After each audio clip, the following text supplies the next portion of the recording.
Welcome back. Last class we talked about fraction multiplication with both fractions and mixed numbers. Today we're going to be looking at division. Specifically, we want to model division using bar models and number lines. And we want to compute and interpret quotients of fractions and interpret remainders in real-world problems. And then finally, we're going to be doing division with mixed numbers. Let's take a look at today's warm-up. What I want you to do is write the multiplication division fact family for each rectangular array. Pause the video and hit play when you're ready to talk. All right, you've hit play, so you must be ready. Let's at least look at number 1 together. This models 3 times 6. 1, 2, 3, 4, 5, 6. 1, 2, 3. And this has 18 squares in it. 1, 2, 3, 4, 5, 6, 7, 8, 9, 10, 11, 12, 13, 14, 15, 16, 17, 18. 3 times 6 is 18. Of course, we could also say 6 times 3 is 18. Or we could say 18 divided by 3 is 6. Or we could even say 18 divided by 6 is 3. This is our fact family. It's like a photo of our fact family right there. We've got all the family together. And that's what that model represents. Now that you know how to generate a fact family from an array model, why don't you do that for number 2? Or compare your work with your partner and be sure you both have the same family for number 2.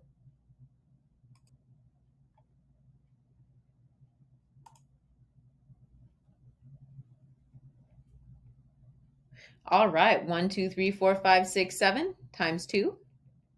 7 times 2 is 14. 2 times 7 is 14. 14 divided by 2 is 7, and 14 divided by 7 is 2. Those are our multiplication and division fact families. So how could that be related to what we're going to be doing today? I wonder. Well, our essential question is, how can you apply what you know to understand how to divide two fractions or mixed numbers? You already know enough to be able to divide mixed numbers and fractions. And today you're going to find out how that could be true. All in the fact family. You can write a multiplication division fact family using fractions. You just did one with whole numbers, and you could do it with fractions too. Consider the unit square model divided into 5 equal rows and 4 equal columns. In the model that we're looking at right here, there's 20 squares. One of them is shaded, so that represents 1 out of 20. Now, where could we see a fact family in here? Well, we have 1, 2, 3, 4, 5 rows. So that means that this row is 1/5. And then we have 4 columns, 1, 2, 3, 4. So that means this column is 1/4. If we multiply 1/4 times 1/5, what we would get is this section right here. And that's 1/20. It's 1 square out of 20. So we could model an entire fact family with an array like this. We have 1/5 times 1/4 equals 1/20. Of course, we could write it other ways, couldn't we? We could say 1/4 times 1/5 equals 1/20. Or we could even use division if we wanted to. We haven't divided fractions, but we can write a fraction division fact that we know is true.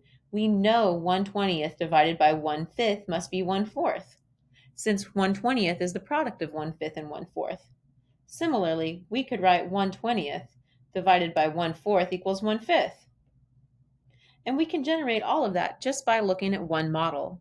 So you see, you really do already know a lot about fraction division. So the fact family we just wrote, you can write that right here. I want you to describe in your own words how this model shows the division of fractions. And then with your partner, I want you to draw a diagram to model 2 different fractions. Now, you can either choose your own fractions or you can use these 2. Here's the 2 that I'm going to suggest. 1/3 times 2/5.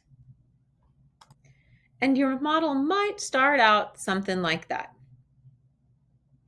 Set your timer for 5 minutes. Let's change this to a 5.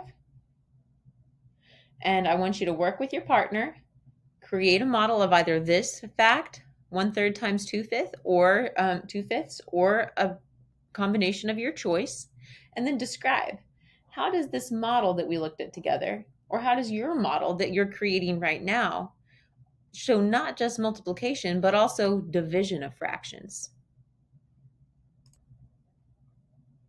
Now that last question, how does the area model division, may have been a little challenging to answer, but don't worry. As we look at more models, it'll become easier to understand. So let's take a look at a different type of example. You already know that division is the process of breaking a number into an equal number of parts. This model shows 6 divided by 2. The expression asks, how many groups of 2 are there in 6? Well, you're probably thinking, Miss Johnson, that's easy. There are 3 groups of 2 in 6. 2 plus 2 plus 2 is 6. We've known that for a long, long time. Well, you can use that showing a model, and it's really easy to see, isn't it? That same process that's so easy with whole numbers works for fractions too. This is how it would work with fractions. This model shows 6 divided by 1/2. The question is really asking, how many halves are there in 1/6? Excuse me, it's really asking how many halves are there in 6? So this right here is a half. It's equal to half of one of these bars. How many of those would fit into the number 6? Well, you can see if I draw it out here and divide it all up, I can fit 1, 2, 3, 4, 5, 6, 7, 8, 9, 10, 11, 12. What that means is that 6 divided by 1/2 is 12. So this model that made it so easy to do 6 divided by 2 will also work for 6 divided by 1/2. It can tell us, we can use it to see how many groups of 2 are in 6, and we can also use it to see how many groups of 1/2 are in 6. Now let's just pause for a minute and talk a little bit of vocabulary here. We want to label the dividend, the divisor, and the quotient in each model. I'll do this one for you, and then I want you to label the dividend, the divisor, and the quotient in the next model. 6 is our dividend. 2 is our divisor. And 3, that's our quotient. We have a helpful hint over here on the side that tells us the dividend is the number that is divided into equal groups. That's 6. It tells us that the divisor is the number that divides the dividend. That's 2. And it tells us that the quotient is the result. That's 3. Now your job with your partner, and you have 1 minute to do this, find the dividend, the divisor, and the quotient in this model. Pause the video, work with your partner for 1 minute, and be sure you can label the dividend, the divisor, and the quotient. So now let's move on to an application. When would we want to use a model like this to divide fractions? Well, remember that trail mix from earlier on? Suppose you're creating snack-sized portions from 4 cups of trail mix. So you have a lot of trail mix, you have 4 cups, and you want to make some little snack baggies.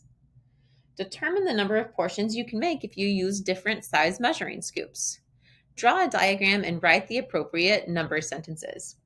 So this diagram represents 4 cups. This is all of our trail mix. We're wondering how many half cup scoops can we make?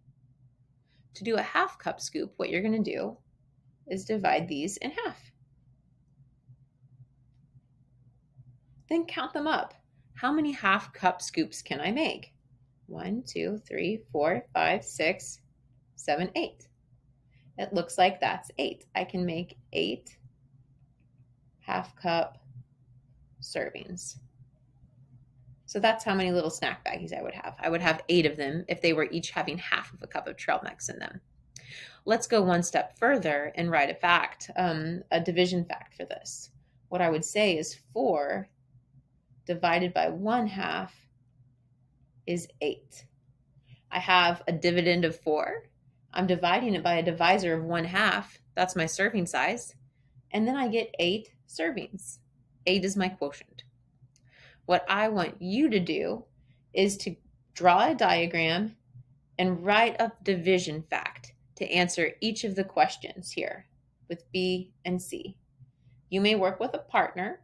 We're going to pause the video. We're going to set a timer for 4 minutes, and you're going to do your diagrams and write your facts.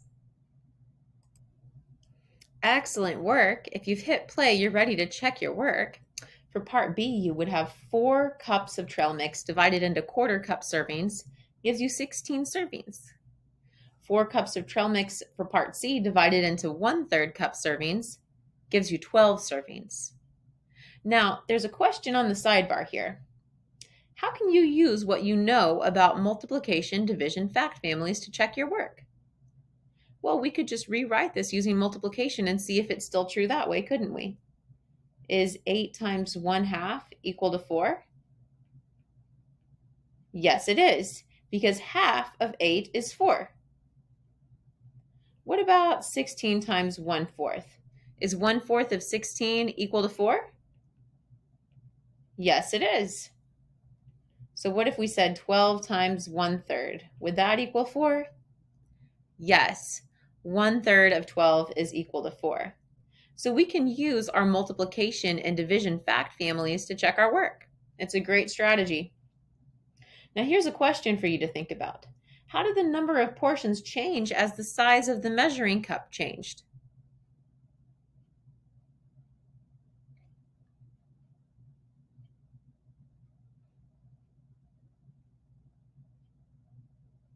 One thing you should notice is that when we had a big measuring cup, we had a smaller number of servings. When we had a smaller measuring cup, we had a larger number of servings. So the smaller the cup, the more servings you get. That makes sense. Smaller servings means you can have more servings. They're just each a little bit smaller. Write that down in your own words.